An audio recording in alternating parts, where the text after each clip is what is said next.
Ready start.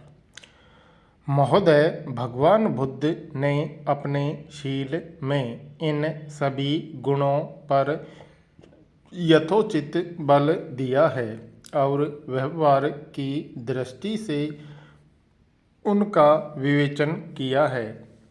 Buddha Jayanti समारोह द्वारा संसार के राष्ट्रों को सुख तथा शांति देने के लिए भगवान के संदेश थे स्मरण करने और उसका चिंतन करने का जो अवसर मिला है, मैं समझता हूँ कि यह मानव जाति का सौभाग्य है।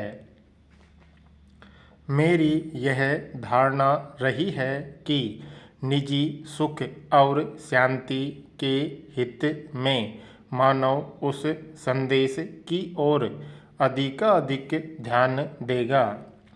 यह प्रसन्नता की बात है कि कई एक राष्ट्रों ने पंचशील के सिद्धांतों को स्वीकार कर लिया है।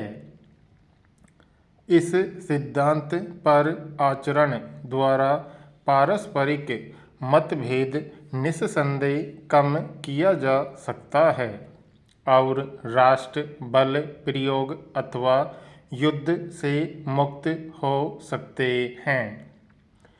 भगवान बुद्ध का समस्त जीवन उनके सागरभित प्रवचन और उनका संदेश प्रत्येक व्यक्ति के लिए उपलब्ध है। कोई भी व्यक्ति उनसे लाभ उठा सकता है और अपनी आत्मा को उन्नत कर सकता है। हमारे देश में जहाँ भगवान ने निर्वाण किया और प्रथम उपदेश दिया, महात्मा बुद्ध का जनता के हृदयों में ऊंचे से ऊंचा स्थान है।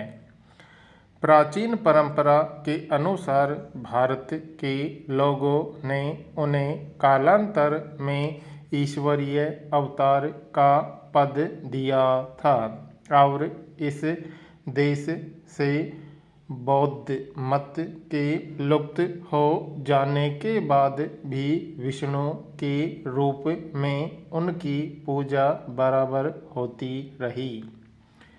भगवान बुद्ध की विचारधारा तथा उनके सदुपदेश का हिंदू विचारधारा पर गहरा प्रभाव पड़ा है और बौद्ध शील आज भी हिंदू धर्म का एक अंग है। मैं विनम्रतापूर्वक एक और बात कहना चाहूँगा।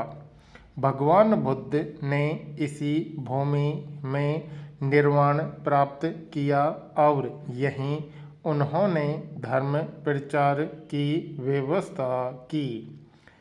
सदियों तक इस देश की अधिकांश जनता बौद्ध मत की अनुयायी रही और यहाँ के प्रतापी नरेशों और धर्मरत भिक्षुओं के अध्यवसाय से बौद्ध मत का अनेक देश देशांतरों में प्रसार हुआ, किंतु संयोग से अथवा कुछ ऐतिहासिक कारणों से बौद्ध मत प्राय भारत से लुप्त हो गया।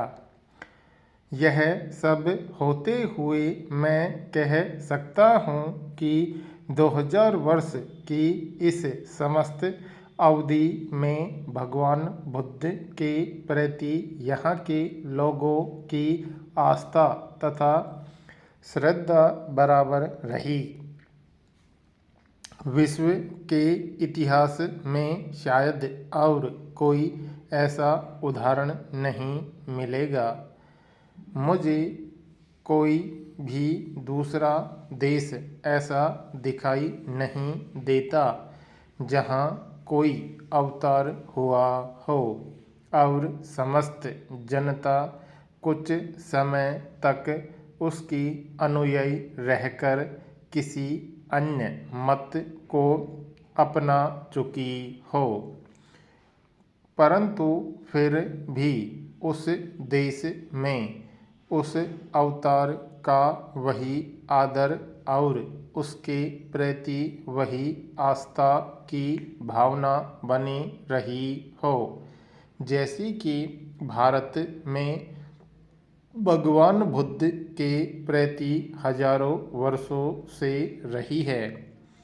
हो सकता है कि यह सहिष्णुता और यह उदारता इस देश को स्वयं भगवान बुद्ध की ही देन हो।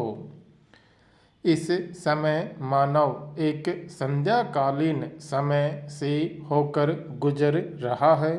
भौतिक विज्ञान एक पराकाष्ठा तक पहुंच चुका है। ऐसा मालूम पड़ता है कि मानव ने भौतिक संपन्नता को ही सुख का एकमात्र साधन मान लिया है।